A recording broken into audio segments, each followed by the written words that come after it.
Bonjour très chers internautes. Déjà, Oyabino, Yaden de l'Éternel, Yaden David, mobilisateur volontaire aux actions du chef de l'État et pour la visibilité du chef de l'État, communicateur de l'IDPS, Congolais de père et de mère, 100% Congolais, 100% Fachi Béton. Sans plus tarder, tu es coupé sa binombote, bao ya biso, ceux qui n'attendent kombo ou bien n'attendent kombo te, mais bao nyonso ba yebi biso, na kombo ya Yaden de l'Éternel, Yaden David, après si binombote bisika nyonso bozali, bisika nyonso bozolanda biso, Nzambe alola abatela bino, Nzambe alola azala na bino. Sans pourtant oublier les journalistes congolais. Congolais qui défendre l'intérêt général de la nation et non les intérêts financiers. Ça, biso ba Congolais oyo tozui décision de défendre l'intérêt du peuple sans que ba financer ou bien sans que ba pesa biso moyen corrupteur ou bien corruption moko boye ba utiliser biso na moral avant que tout le monde biso to défendre ka Fachi on se répondre na ba ndeko oyo bazolo banke donc depuis pour bandi ko défendre ye azo pesa binoni to défendre ka Fachi parce que azo pesa biso te ceux qui bino besoin défendre ka moko boye ce sont des antivaleurs. Donc, vous devez défendre parce que ce sont des antivaleurs. Vous devez faire honneur, n'a français, n'a anglais, n'a étude en gros salaki. Comment yo ko kende ko défendre eloko parce que on t'a payé une caution, ba pension bongo, kendo loba, obandi koloba. Directement bazuyo en esclavagisme. Parce que tu vas dire seulement c'est qu'on t'a dicté de dire. Mais nous devons défendre sous conviction. Nous sommes convaincus que nous devons défendre Fachi pour l'intérêt général, pour l'intérêt de la nation. Oui, tous les Congolais, il peut arriver que Moutou a bêti Libakou, ça lui vient quelque part. Mais ce n'est pas un problème, il y a qu'au finga Fachi. Non. Ce n'est pas un problème, il y a qu'à profiter, qu'à bébé sa image à Fachi, na ba image, na bina na ba télévision, na bina na ba chaîne, na bina na ba YouTube, na bina te. Donc, soutenir Fachi ti na ti. Na yeko sala ma vidéo ya muke, pona ko yebisa bino ke biso tozawa na pour les intérêts généraux.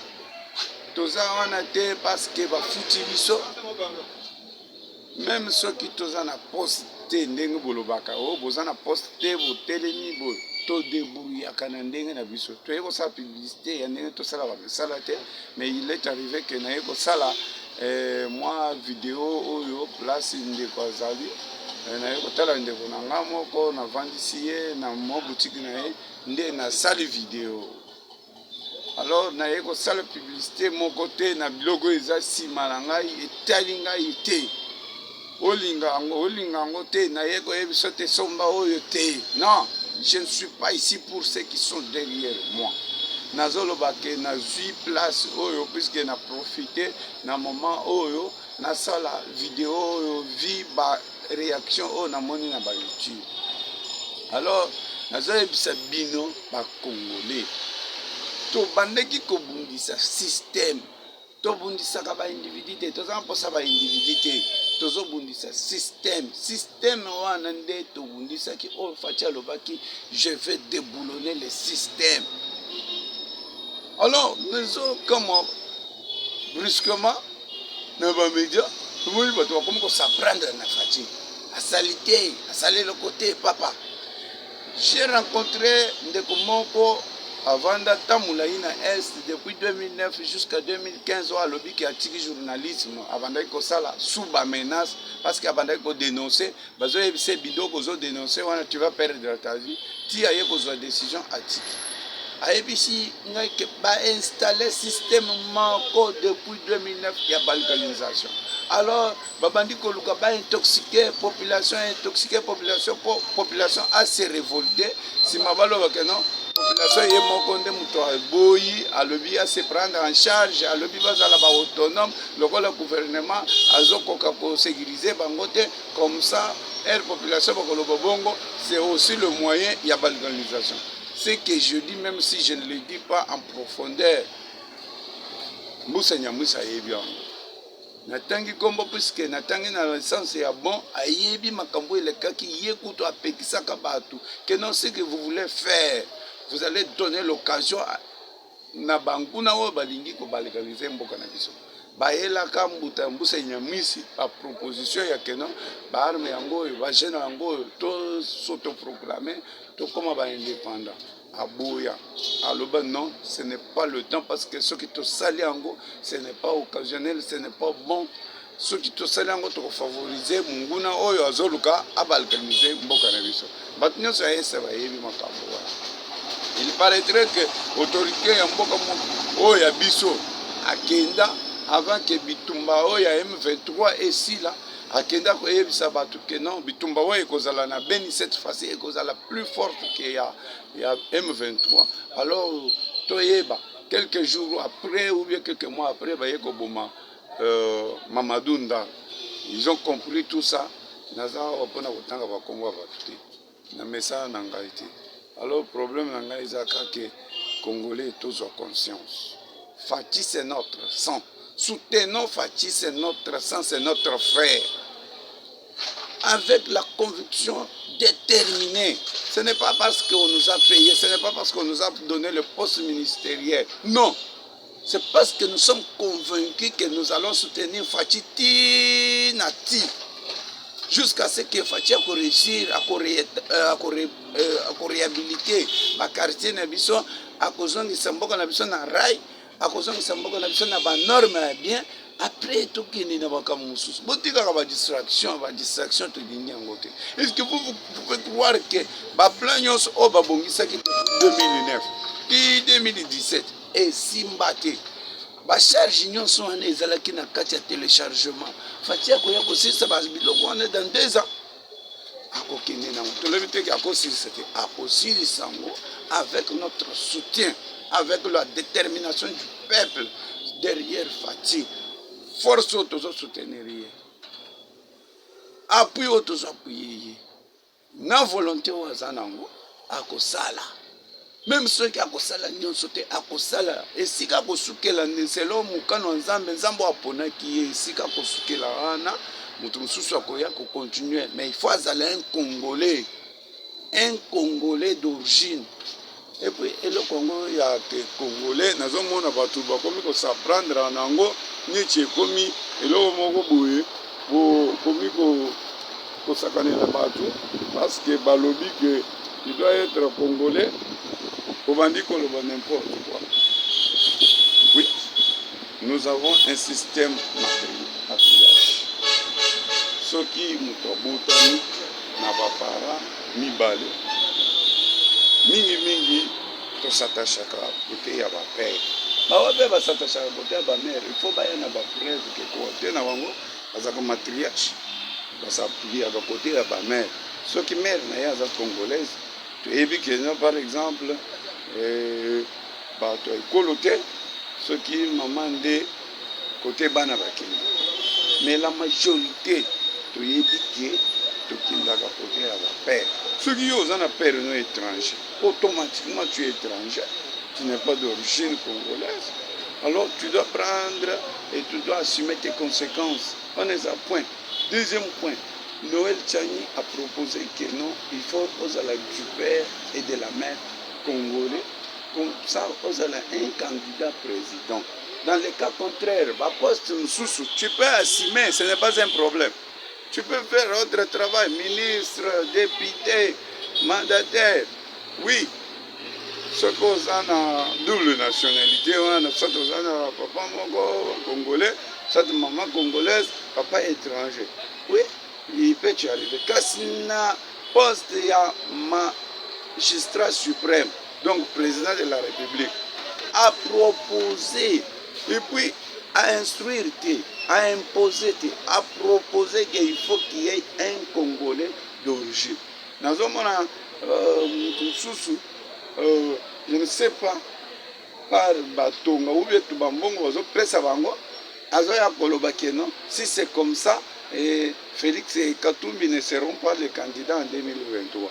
Mais vous avez un bon intellectuel ou bien quoi? Hein? Vous êtes des fous intellectuels ou quoi?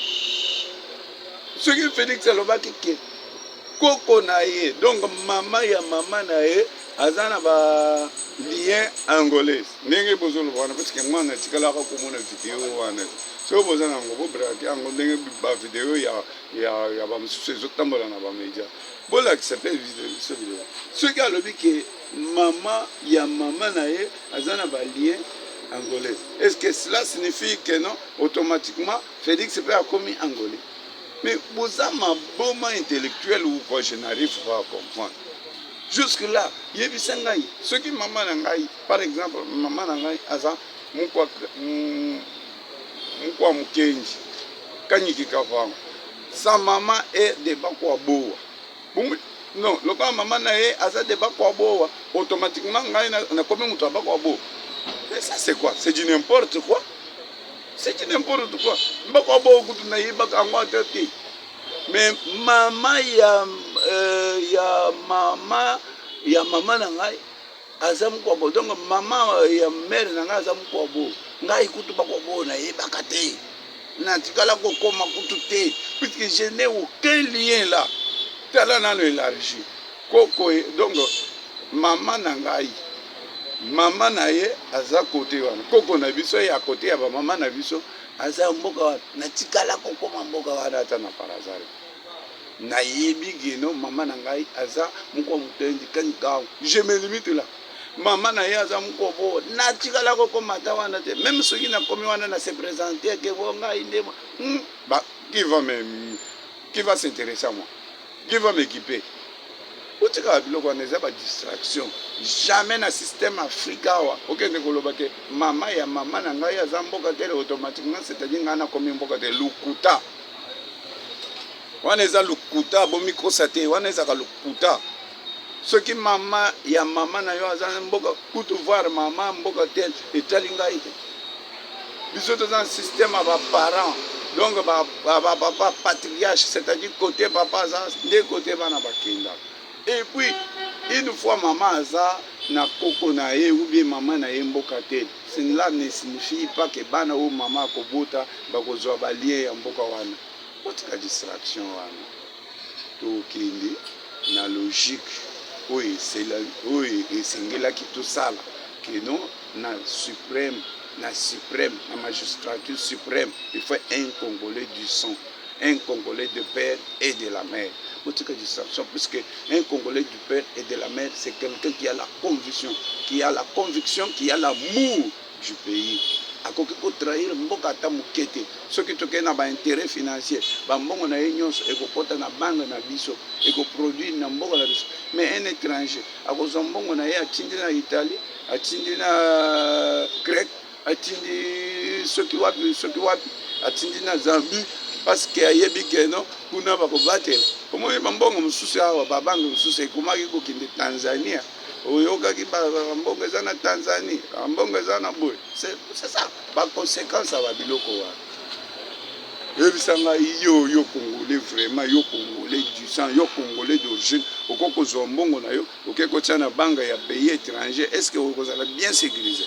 Mais muto azotia na babango wana ayebi ke no aza kuna aza sécurisé na babiloko na ba botika pa tokendaka na l'essentiel posa na biso eza te ke tosambale na distraction tokota na distraction ya nani aza nani qui peut faire non posa na biso eza ke to kende elongo solide botiko distraction bandeko na biso puisque mungu na profitaka moment oyo toza séparé moment oyo toza na division moment ya ba guerre moment ya ba incompréhension mungu na azo profiter ba moment wana po ayibaka biso mais bandeko na biso boza trop distrait mpona kosampare mpona kozwa kosancharge na babiloko ya mike mike, bobandi kofinga, bobandi kokritike Félix na moment oyo eza yango te.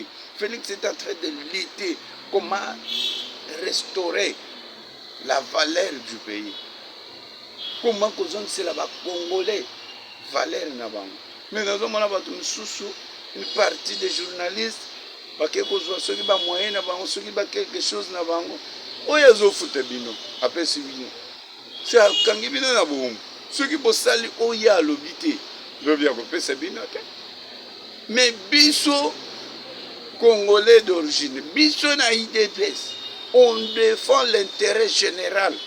Selon ce que j'ai compris, selon ce que je vis, je défends. Nous sommes les défenseurs convaincus. Nous ne sommes pas les mercenaires. Puisque bino bozo rôle ya ba mercenaire, batu batindiki yango kotindika, batindiki bino kotindika.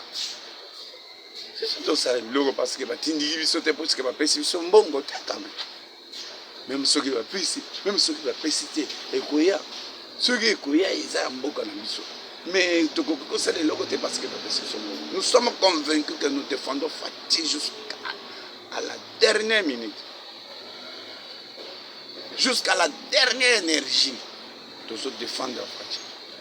Parce que c'est notre frère, c'est notre sang, c'est notre frère, c'est notre choix. Il doit être d'abord là pour appeler sa valeur autobus qui tamulai. Mabulo batingola qui pendant autant des années, 18 ans, 21 ans, 50 ans, 32 ans, bino bozo kanisa ke mabulo wana Fati akoya kozipa mabulo wana dans 2 ans. C'est de mauvaise foi. C'est de mauvaise foi. Penser comme ça, c'est de mauvaise foi. C'est la sorcellerie. C'est la sorcellerie. Dès le début, on a dit que les politiciens sont pas sentiment. Oh, Fati a trahi. Il fallait Kanga Kabila. Papa, tous allons nan sérieux. Tous allons nan sérieux. Fati aye na armée. Fati aye na policier. Fati aye na ba généraux. Fati aye ayebi système ya gouvernance nenge bandaki kotambola te aya kambala moko ona kamika be. Mais c'est trop bébé bo bandaki kotindika ye de façon que baboma Fati après boloba ke non au moins tolobaki nini bakoboma ye bokokaki te puisque azamu choix de Dieu azamu to nzamba ponaki oya kosunga biso bokokaki te. Dites-moi par quel moyen Fati alingaki akanga Kabila, par quel moyen Fati alingaki a écarté Kabila au même moment que Fati est en train de circuler, voyager avec les déléphants Kayini autour de Kabila.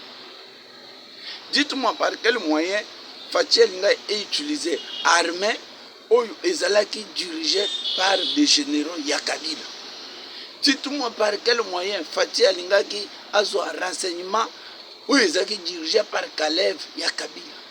Dites-moi par quel moyen Fati alingaki azwa akanga soki ba nani brusquement na la police ou ezaki dirigeant na ba bisengimen bato Kabila. Papa, mais bozo rêver tout bovandika boye bozo kende ko raisonner ba biloko susu. Même ce que oye boye na kamati téléphone na ngana peisio. Tant que nanu o maîtriser téléphone no okoye ba bisika nyonso na enregistrer ba photo te. Okoye ba bisika nyonso na tie ba audio enregistrement ya ba audio te. Il faut vendre na téléphone moi temps obanda kokota ba menu obanda ko vérifier ezalaka na ba mémoire ya téléphone misusu ba benga ba mémoire cachée. Donc oyo ata ce que supprimer biloko qui ko vendre quelque part. Mais bozana ba sentiment ya koloba il fallait asala boy il fallait asala brusquement pour pas bomaye bo échouer beaucoup échouer toujours. Système na bino wana ya brutalité bo échouer mabulu botimbwela ki bino moko nde boko kwena mabulu wana nazo ebisa bino boko kwena mabulu puisque mutu na nzambe babundisaka ye te boko kwena mabulu bino moko botala bien boko kwena mabulu nazo ebisa bino la plupart bako kweya tozana bino puisque bozana mutema mabe na yebite niveau ya mitema mabe bozana ngwana po bokomi koluka mboka na biso ekweya na maboko ya baétranger, bokomi koluka mboka na biso ezala dirigé toujours par les impérialistes po biso tozonga na bowumbu ya esclavagisme ekosimba te. Nzambe aza nsima na biso, Nzambe azosoutenir Faci, nayebi ke bitumba ekozanga koya te. Même soki toza na Nzambe, oui bitumba eyaka mais ekolonga jamais, ekolonga biso jamais. Biso tokozala kaka balongi. Faci akozala toujours molongi. Faci sortira toujours vainqueur. Bino bosala oyo bozosala, bokomplote ndenge bozokomplote, mais biso totindela bino ka moto ya Nzambe, moto akanda ekotumba baplan na bino nyonso, ekotumba baplan na bino nyonso, basystème na bino nyonso ekozala détruit au nom de Jésus-Christ. Alors bino bokontinue kaka kosala oyo bozosala, mais toza na bino bokovivre bomeo, bokovivre comment le développement de ce pays, bokovivre le changement de ce pays avec Faci Béton. Bolinga te tozo soutenir Faci. Bino bozala wana, boza libre ya ko critiquer, biso pe toza libre ya ko kumisa ye. Bosala, bokota balabo, bosala o bino bokosala. Biso tozo kena ba bolongo na biso to sambela pour Nzambe a décanter situation où toza nango difficile avec Faci Béton to katisa eza mo pepeye. Eza vague ye kozwa biso, eza tourbillon eye me tokokanga misu te, tokofongola misu po tozwa menton ya Moïse, tokofongola misu po tozwa menton ya Eli. Biso tokotika te, tokokanga misu te malgré poussière, puisque Eli ayebi ici serviteur na ye, tu dois m'observer okotala ngai. Serviteur na ye alobi nazoluka les double portions de ton onction là, les doubles portions de ce que tu as. Alors, pour la double portion, mon pépé yaki, poussière yaki, tourbillon yaki, akanga ki misute, toko kanga misute, tozana lisu likolo lisu epanabini. Toko kanga misute, ti toko zo bonheur ya RDC na maboko mibale na nzela ya Faci Béton. Bino bosala ka bozo sala. Boza libre ya ko critiquer. Boza libre ya ko finga ye. Biso pe toza libre ya kokumisa ye, toza libre ya komobiliser, toza libre ya kosoutenir ye. Bosala o bozosala par ba moyens financiers bazopesa bino, biso tosala o tozosala par conviction, détermination nationale. Merci na bino na o nyonso bobongisa na balabo na bino, mais Nzambe ya lola a confondre bino. Nzambe alola a kokotisa trouble na confusion na kana bino. Nzamba kotika biso te. Oui, eza période où biso nyonso toyebi ke passe ezali bato bazolela, mais bo créer na esprit na bino, na balabo na bino, na diabolique na bino, na mulili na bino, bo créer ba situation difficile na économie, na commerce, na social pour bato bafinga Faci. C'est un temps, ça va passer. C'est un temps que vous avez créé, mais ce n'est pas éternel, ça va passer. Alors, quand ça va passer, on verra. Alors, qui vivra, verra. Je dis bien qui vivra, verra. Zamba boma binote, bozala na bomo, botatola, lobi, bino, na ba oyo ba pesi bino mbongo. Na bino bato ba pesi bango mbongo, bozala na bomo, beaucoup fate, zate. Alors, un moment à l'autre, nazo pesa mbote na bandeko na biso nyonso oyo ba kosepela na video oyo, na ba oyo ba kosepela te, soki bosali ba remarque, toza bato, soki tobeti mabaku na koloba, toza bato, toza ba sainte, tokoki na nyonso te. Mais Nzambe alola akosala ke oyo muke tozoyeba, toyebisaka bino tout le temps, chaque moment, chaque fois, éveillez vos consciences, jeunes Congolais. Ce n'est pas le temps ya ke muto aya à cause de muto soki apesinga 1000 francs lelo. Apesinga 1000 francs lobi kuna kopesa ngai te. Système na bino ya kopesa mutu mbongo lelo lobi, est-ce que okopesa ngai toute la semaine? Il n'est pas là. Okopesa ngai toute la semaine te, bolibisa ngai nazo répondre à bandeko oyo bazoya mpona kotuna moto ya boutique yango nayebisa bango il n'est pas là puisque nakoki kosala mosala oyo au même moment nazoteka te nayebisi bino botika distraction tozwa conscience tempête eye mopepe eza makasi souffrance ezali mais ce n'est pas la fin du monde. Ce n'est pas la fin du monde parce que même dans le temps des anciens il y a eu toujours des moments difficiles. Pourquoi balobaka ke Abraham alongwaka akenda Égypte alongwa mboka na bango akenda Égypte na moment moko ya misère yaka oyo Abraham akenda kowanga na Sara na Égypte ke azande ko nangai bakendeki koluka biloko kolia difficulté ekomelaka bango. Mais azaki mutu moko nous l'appelons le père de la foi. Mutu moko nzamba mi ponelaka.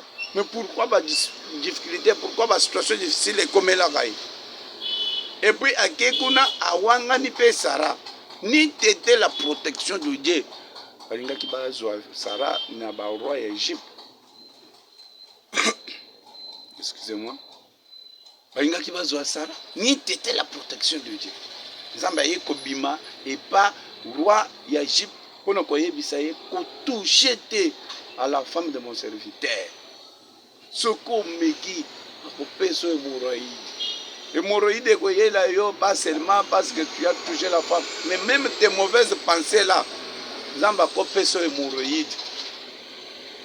Nzamba kopeso hémorroïde pour à éduquer yo na oyo lingo sala. Ba Israélite babandaki koloba contre Moïse. Ba umaki nenge bozolo ba ko uma.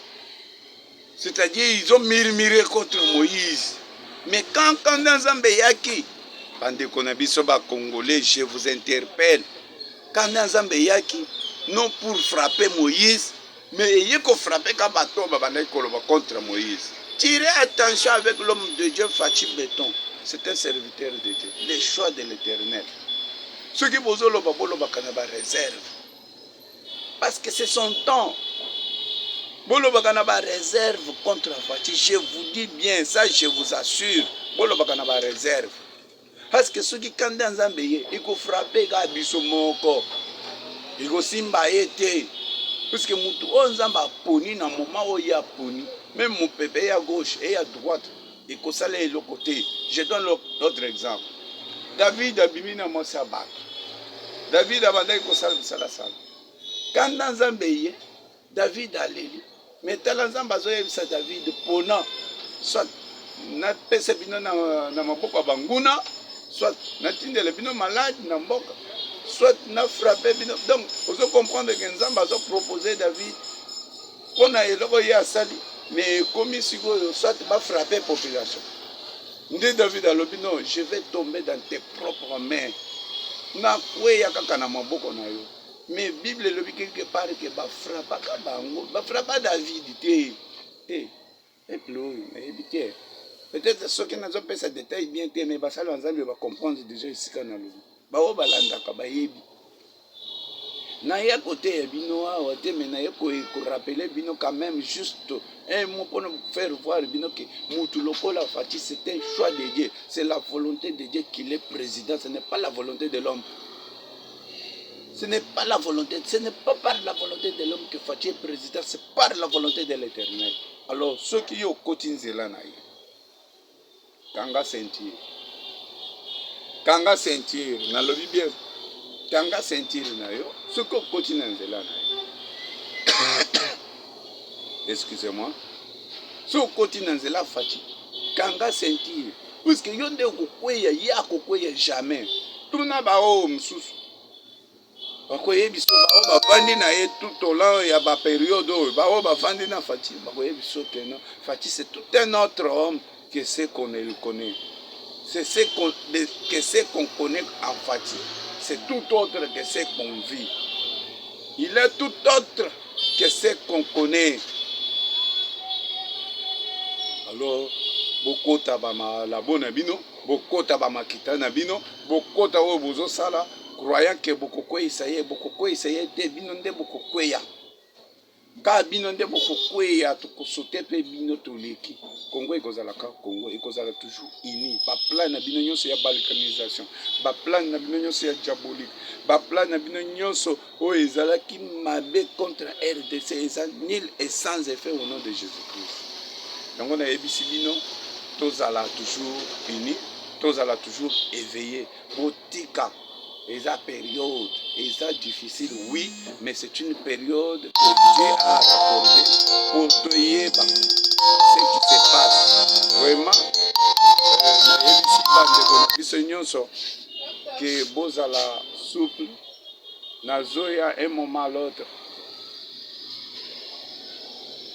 bozala souple puisque situation eza difficile baennemi bazoprofite na bafaiblesse ya mike mike po babanda kokosa biso mungu na profitaka kaka na mwa eloko moke boye akosa oyo ye amoni mpona kokosa mungu na profitaka kaka na mwa eloko moke boye abandi kokosa tala nyoka azoya epa eve azoyebisa ye d'abord ke nzambe ayebisi bino nini mais yo yebi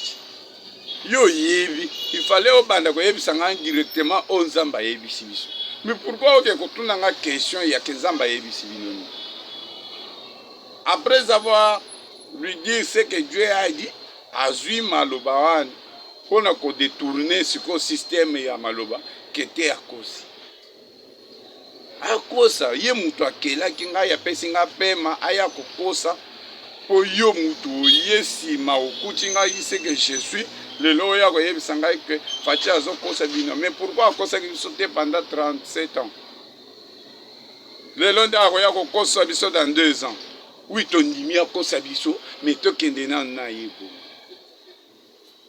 tant qu'il est congolais notre frère akokosa biso jusqu'à quand mais yo ozokosa biso ozoyiba ezokende ye azoyiba ezokende wana même soki ozoloba ke non ye mpe azoyiba ayibi oyoki ke atongi mboka nini ake koconstruire na mboka nini na investir na mboka nini oyepesa ngai exemple ke no faci atongi hotel moko boye na mboka na Angola ndenge bozoloba wana na Angola atongi na Angola kuna afongoli compte na Tanzanie asali na Zambie asali na Italie atie ba compte n'importe quoi.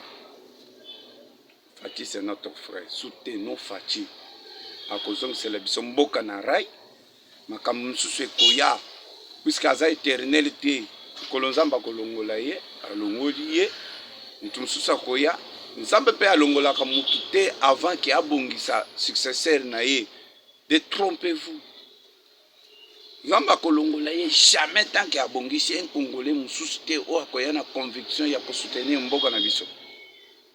Dieu prépare toujours un successeur avant qu'il ait longola mosusu. Dieu avait déjà préparé Félix avant que Tshisekedi akufa. Alors boyoki, vous allez calme, pas ces alliés, difficultés ezali. Message au chef de l'État. Tozo senga mokonzi mboka. Tozo insister chef de l'État que osala tout yo nde loboko na biso yo nde soutien na biso yo nde espoir na biso toza na mosusu te vision na biso eza sur yo miso na biso efongwami malgré poussière malgré tourbillon tozotalela nde yo social oyo bazo empêcher oyo dépassez-vous mon chef dépassez-vous mon premier pasteur dépassez-vous social na mboka oyo soki ekoti minoko nyonso ekokangama social soki ekoti minoko ekokangama je suis sûr et certain bato bakozanga message bato bazoluka message bazoloba toyelaki poste te mais baye koluka discours ya 2023 nde yango moni babandi koluka babiloko moko boye ba croque de jambe po bazwa discours ya bango kolobela bato na 2023 bakozanga discours bakozanga message social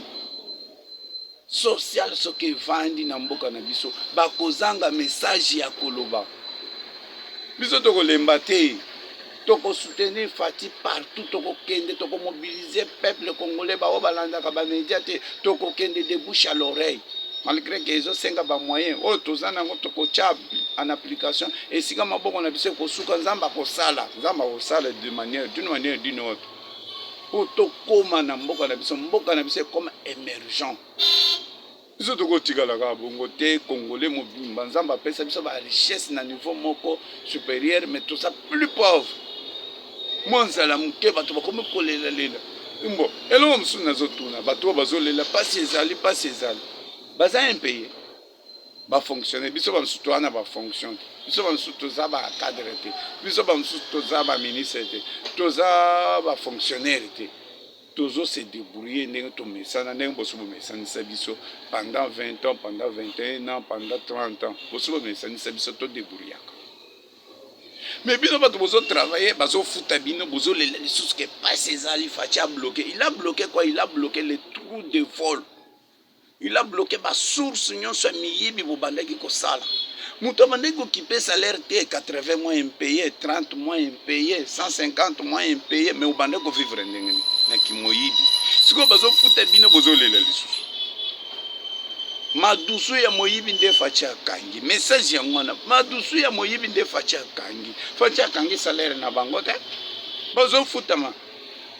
Obandaki ko kote ozo somba biloko na mbongo moyibi siko na betelo maboko kenon puisque obandaki ko somba bien. Ozo somba na mbongo oyo ekokaki ko ya ko servir biso. Ozo somba ngo pona intérêt na yo moko. Siko Fati akangi madusu wana. Kenon mutu nyonso abanda ko vivre selon musala zo sala. Bino obandaki ko lela o pasi ezali. Oui, tondimi pasi yango ezali pasi ebandika na Congo te pasi ebandika ka lelo te pasi eza banda kala pasi ezali soki mpe osantaki te ezaki temps na yo osantaki pasi te moment oyo ekomeli yo mpe osentir mpe pasi na vie na yo oconstitue mpe une histoire yo kozala kaka yo banda obotama ozoloba kaka vie ezalaka bien il faut un jour oloba ke non ya ye moment difficile ekomaki na mboko otika tozo kende nzamba kosala mokili ezalaka bongo la vie est ronde la vie tourne ce qui est comme la kibino lobby ezalaki bien lelo eza mabe ce n'est pas un problème ça va encore changer soyez déterminés ça va changer les paniers tournent encore c'est un petit temps oyo eyaka kopesa biso discipline. C'est un petit temps. Oui, il y a ce caractère. Parce que ce que comme l'on a vite, ou qu'on diriger biloko ou qu'on soit l'obité. Ou qu'on va nous aller la vie à gaspillage. Puisque vous y bien nous investir. Seulement, allez voir la fourmi. Fourmi a koyebi sabino ndenge nini a constituer ka vie na ye. Na moment où biloko ya ka fourmi a salaka a épargnaka. A salaka stock. Puisque ayebi ke moment moko ekoya ya sécheresse ekoya oyo biloko oyo miku emona na kasusu te fourmi a stokaka na trou na moment difficile fourmi a vivaka bongo ebino bozaki na système ya sac na poche botondisa ba poche na ba dip bozotambola na ba sac ya mbongo na banque na biso botiaka te bo investisaka ta na ba banque na biso te bozalaki nango na ba poche partout bozoleka bobimisaka ndenge bolingi mais maintenant bokomi koloba opasi ezali mais bozalaka na bambongo bozalaka na bambongo ozotala boye bambongo mpenza boye mbongo ezotangama lokola babiloko mosusu bana bato misusu baministre mosusu awa azoya akuti bamusicien bazoyimba azopesa mbongo ba $2000 ba $500 ba $10,000 azopesa comme si c'était quoi neti azokaba banguba bamituka bozochanger tout le temps bozalaka na bambongo soki bozwaka mayele keno biloko oyo ya mokili etikalaka éternel te ambe pasi eza te ambe boleli pasi te puisque biso tosomesana ambe boleli pasi te. C'est une éducation, c'est une école. Nous sommes dans une école. Alors même ceux qui passent ces allées, oui, mais nous sommes dans une école. Pour nos commerçants, c'est une école. Pour nos fonctionnaires, c'est une école.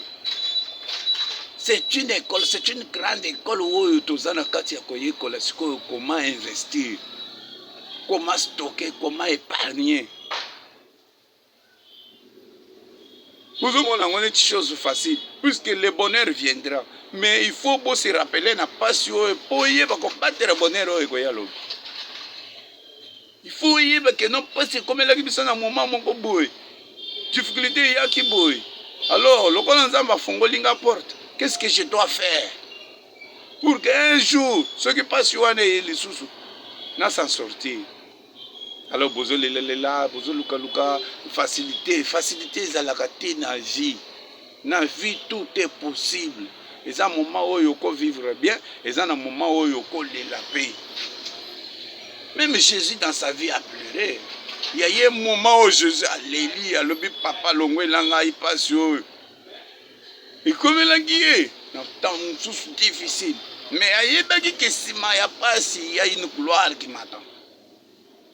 Si il n'y a pas, si Jésus a eu une gloire qui alors, il faut serrer ma ceinture, alors non, que ta volonté soit faite. Affronter passe. Affronter passe. Et bien, moi passe que et il fallait que la vie la bongote, mes frères, mes sœurs, vie la bongote. La réalité de vie, c'est ce qu'on vit aujourd'hui. La réalité de vie, c'est comme ça. Les locaux lient bien, le bio la linzala. Les locaux là bien, le bio la mécatan. Au coup bimano bien aux zones malades. Au coup bimano bien au coup ça la bozo seka. Quelques minutes vous soignez. C'est ça la vie, c'est ça la réalité de la vie. Ce n'est pas le problème de Fatih. C'est la vie, c'est la vie. Ce n'est pas Fatih. Fatih doit être d'abord là. Et raison pour laquelle nazoluka kifatia za la nano abengi batu nyonso na union sacrée boya totonga ekolo na ba idée d'ensemble sima ya mokonzi ya mboka toza na biso nyonso mutu nyonso apesa idée na ye mutu nyonso aya na libanga na ye oyo ekosala ke Kongo na biso est développé bino bozo tomboka bino bozo loba di n'importe quoi bino bozo kanga parce que Fatih a sali. Olingi Fatih a sali. Bandeko na biso. C'est ça le moment où bakinyo soana ba leader politique bako ya bache mitu place moko balobi ke mboka na biso ezala ki vraiment enterré. Mboka na biso ezaki déjà na libulu to sala nini sima mokonzi ya mboka yo zala na noana to senga. Ngai d'ailleurs pour moi nazo senga. Je suis défenseur des droits humains. Je suis défenseur des droits humains, mais nazo senga ke toko senga même 15 ans. Tout se retirer dans le droit de l'homme. Tout se retirer dans le droit de l'homme. Nazo senga 15 ans. Tout ça dans la démocratie, je pense. Puisque maintenant, on va comprendre l'importance de la démocratie. Maintenant, on va comprendre l'importance des droits humains. Alors, Fatia Zouanan, dose de dictature. Ah, tiens. Pas seulement la dictature pour torturer, pas la dictature pour faire souffrir, mais la dictature pour discipliner les Congolais. Tout ça dans la mentalité, ils ont une discipline. Ils ont ce qui aiment bien, châtient bien. Tout ça dans le niveau, il y a démocratie. Par exemple, on a tout comprendre la démocratie en côté. Puisque la démocratie, c'est comme un libertinage. Liberté, on est comme un libertinage. Expression, liberté d'expression. Ce n'est pas dire que tu dois parler de n'importe quoi contre les autorités. Ou comme Koulouba, ou Télimika Bouye, ou Latikama pantalon, ou serré, ou Latima veste, ou Bimipe na chaîne, ou Bandi Kolobe la autorité de n'importe quoi, ou Loubi n'importe comment, ou Loubi façon ou Zoulouka, parce que c'est la démocratie, c'est la liberté d'expression. Obala koloba ndengoli mboka ngo etambola wa bongo mboka ngo etambola wa bongo il faut tous ala na conscience ya koloba que non oyo izamabe tout loba mais to pesi ba piste de solution bino bozo loba kaka pono ko ayi bino bozo loba kaka pono ko exciter batu na haine mais bozo pesa ba piste de solution te osali critique après sima critique opesi piste de solution omoni likambo oyo bosali eza mabe mais soki tosalaki yango boye soki tosalaki yango boye bahomme sage bakokapte oyo olobi ngai nalobi awa ke il faut tose retire nano na démocratie wana 15 ans bosigné document bachef na droit de l'homme bosigné document tose retire nano 15 ans to redresse nano mboka na biso na discipline mpona kotortire mutu mpona koboma te tozo respecte badroit ya bato mais na discipline totia na discipline fatia na discipline doza dictature ekota nano discipline non pour torturer pour étouffer les gens eza système ya kokende koétouffe badéfenseur ya droits humains ndenge baétouffaka shebe ya te parce que toza na démocratie te il faut baétouffe bango na sachet te osali mabe baredresse yo eza kokangakanga te otia mutu normal kozongisa mutu na nzela na discipline si il s'agit ya fwimbu si il s'agit de travaux forcés comme ça bato bazonga normal après ceux qui 15 ans wana ekoki olibere mboka tozongi démocratie baloi bavote baloi bazongisi droit de l'homme en place comme ça to évoluer bon mutu comprendre nan état de droit elingi koloba teke oloba di n'importe il faut yeba droit ya moninga avant yo réclamer droit na yo ozoyeba droit ya baninga te mais ozoluka oréclame droit na yo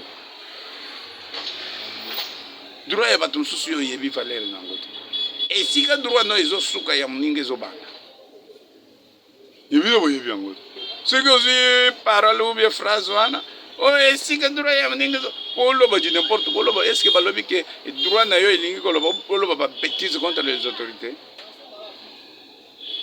Et qui de ces autorités? Mon mboka. Ceux qui doivent attaquer bato akala, système akala. Parce que mboka la biso ezaki amfayi na ba étranger, toko tika la bongo de, c'est dans le sens là il devait s'abandonner quoi attaquer ba autorité. Comment mboka la biso ko za diriger na ba étranger? Mboka la biso prise en otage par les étrangers, na ba institution ba étranger. Na ba armée ba étranger. Na ba entreprise de l'État ba étranger. Toujours en tête ba étranger. Ba policier étouffé, ba policier congolais étouffé, bazawana mais bazaka na ba fonction te, ba kradi ya lukuta. Bazaka na ba fonction te. Tout le monde. Puisque ceux qui a lobby va étouffé par un étranger moyennant sa fonction. Yango to bande ko attaquer ma. Mais siko to zana bana mboka. Armée zongi ya bana mboka. Fati azawana pour l'intérêt de la nation. Abengi binope na union sacrée pour l'intérêt de la nation. Après, ngando bavandi na ne bien ti. Awuti ko sala musala munene makasi oye kokaki ko senga ba ama oye kokaki ko kwesa makila ba bana mboka ko déboulonner système. Pour déboulonner système wana oyebi ke ezala ki facilité. C'est un travail moko makasi tuna français kalombo. Merci mon vieux. Puisque comprendre que non ce qui bozo comprendre que fatia sali musala munene ko déboulonner ce système dans 2 ans, ce n'était pas facile. Système ya Kabila ezalaki donc etiaki misisa tina se ba fondation ndako. Ce que keba kité au déboulonner en na désordre au kwesi bandako. Fatia fait ça. C'est un grand travail. Bozo yeba ngote, bozo lo asalini na salini. Yo kokaki ko sala musala Fatia sala ki dans 2 ans. Musala Fatia sala dans 2 ans. Yo, okokaki ko sala. Ebele bazaki étouffé awa. Ebele bazaki en exil. Ebele babandaki koloba te. Ebele bazaki na ba prison. Ebele bazaki na ba cachet en air. Lelo bokomi na liberté wana libertinage o bozana ngwana bozo benga ngo liberté. Pona ko zoba groupe ya bato moko bo soit disant ba journaliste 1 2 3 4 banda koloba contre le chef de l'État. Banda ko mobiliser bato na image ya mabe contre le chef de l'État. Merci Nabino. Ce chef de l'État a songi binoté. Merci Nabino. Bozala kana raison ya ki a salité. bozalaka na raison ya ke Faci asali te bozalaka na raison boloba mais conscience na bino erapele bino eloko moko te ke no malgré ça asali eloko moko ya motuya te erapele bino te mais jour kaka conscience na bino ekorapele bino mosusu akozwa AVC à partir ya eloko wana ose rapele kaka boye omoni ke ondimi kaka Faci asalaki eloko moko boye même par hasard ondimi oui na ka wana na ndimi ozwi AVC. Parce que quand quelqu'un fait quelque chose, il faut d'abord encourager. Et puis qu'on l'accède, qu'est-ce qu'on doit faire encore après? Boye bien, plan nyonso ezaki na mboko bamsu balobaki tokosala tout ba investisseur bayate po bato balela. Lelo tozo vivre bato bazolela. Ezaki ba plan oyo ya ba politicien oyo ba déclaraka que tokosala tout ba investisseur bakota te na mboko po bato bakolela ba koyina Faci. Comme ça, il étouffer. Bon, ça là, plan nyonso ya ko étouffer sur le plan constitutionnel. Ya ko tchele poison, ya ko sala ba tenta crash. Bon, ça là, bo échoua. Vous échoué tout. Vous continuez. Vous avez dit que les hommes même bino lokola ba égyptien. Bo étouffer ba israélite, bo étouffer ba israélite, ba bimi déjà ba comme na nzela bo Hollande bango ti na nzela. Merci boya.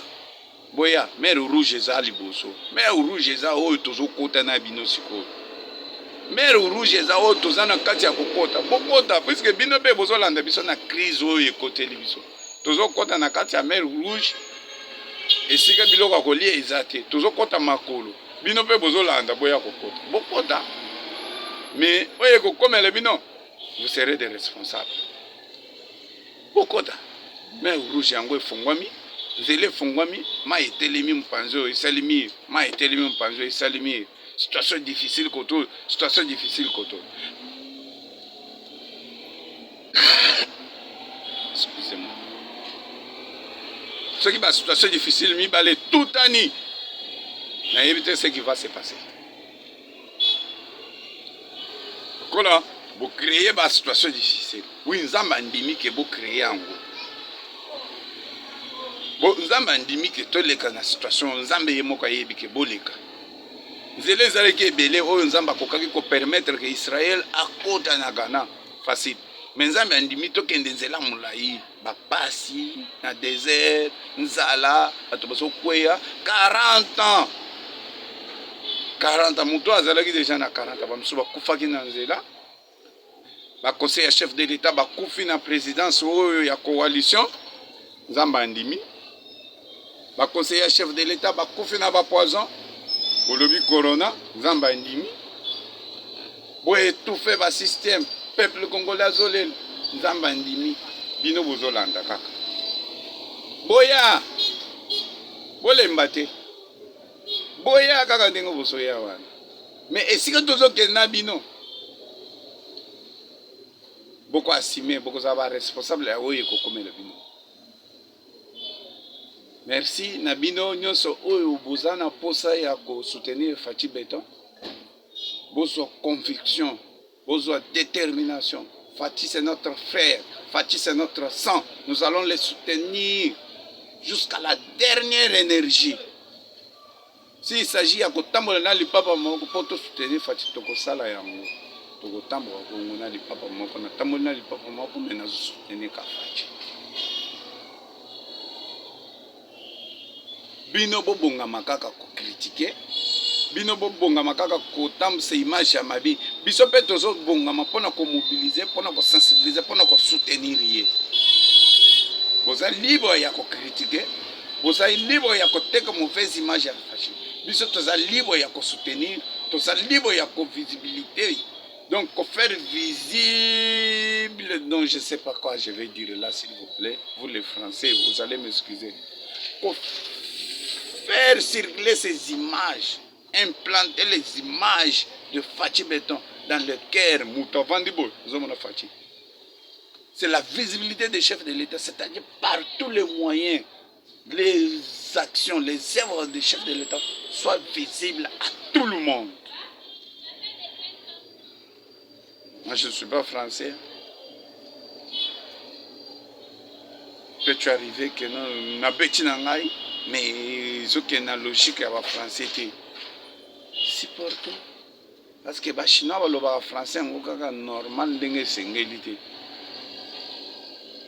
Lobaka na ba tonalité ya munoko na bango.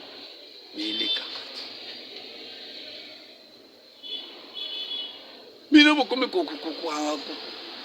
kokinde ko intoxiquer bateau, kokinde ko loba n'importe quoi. Vous bayi na fachi. Eh, na vous les journalistes oyo to bundaki na yo, to melaki no case. Oyo to salelaka ba démarche pour zalaka na prison. Oyo soki ba menacer yo, biso to telemi. Oyo soki oye na manifestation, ba tomboli yo. Lelo yo pe okomi ko critiquer fachi. Eza kindoki te bokoti à l'âge ya mukolo. Bokoza bokoti kindoki na âge ya mukolo te. Bozo miyeba te parce que mutu so akoti kindoka miyeba kateka akoti kindoki hein. Akanisa que non c'est normal, zoka koti kindoki. Alors na ABC bino, le moment est venu, prenez conscience. Prenez conscience, prenez conscience. Ceux qui posent dans la combo, ceux qui posent dans la kassayen, allez, bazwa bino na moral, oya koloba oh, mais si c'est comme ça, Fati et Katumbi ne seront pas les candidats. C'est n'importe quoi. Nous avons comparé Fati à Katumbi. Pour les moyens financiers, bazo pesa bino, bazo somba bino ba conscience. Nous, on nous apprend à pêcher, mais boya au kabele ça va poisson. Ngai soko yelinga bambongo wana pona ko critiquer Fati